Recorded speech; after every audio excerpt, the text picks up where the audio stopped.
सवालात हैं अहबाब गिरामी के। अब ज़्यादा थक तो नहीं गए? आज आप इत्तिफाक से आराम शरीफ भी नहीं ना कर सके होंगे। मुझे तरस आ रहा था आप पे कि वैसे तो वो हुक्म तो ये है ना, क़ीलू फ़इन्न शैतान ला यक़ील, कैलूला किया करो, शैतान कैलूला नहीं करता। तो कैलूला जो होता है ना, ये ज़ोहर से पहले अगर आप 26 मिनट अगर आप थोड़ा सा रिलैक्स हो जाते हैं तो जो आप सुबह से काम कर रहे हैं उसकी थकावट उतर जाती है और शाम तक के लिए अल्लाह हिम्मत दे देता है और क़यामुल लैल पे भी इंसान को अल्लाह मदद देता है।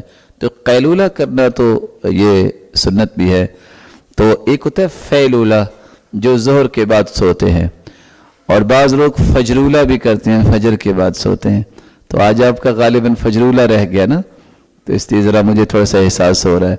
और कुछ ज़्यादा ही बेचारे होते हैं तो वो आसरूला भी कर लेते हैं, असर के बाद भी सो जाते हैं।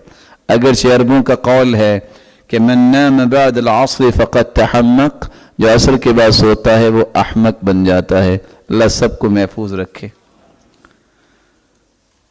14 या 18 घंटे की फ़्लाइट हो तो नमाज कैसे पढ़ी जाएगी? जैसे आप ज़मीन पे पढ़ते हैं वैसे ही पढ़ी जाएगी, खड़े होके पढ़ेंगे आप।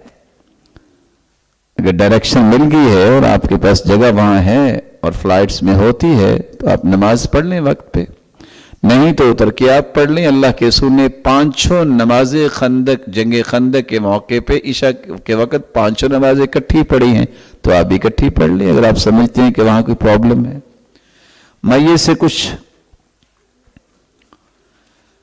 कुछ मवाद निकलता है तो क्या पैम्पर्स बांधा जा सकता है? अच्छे तरीके से सफाई कर देनी चाहिए, लेकिन उससे गुरेज किया जाए।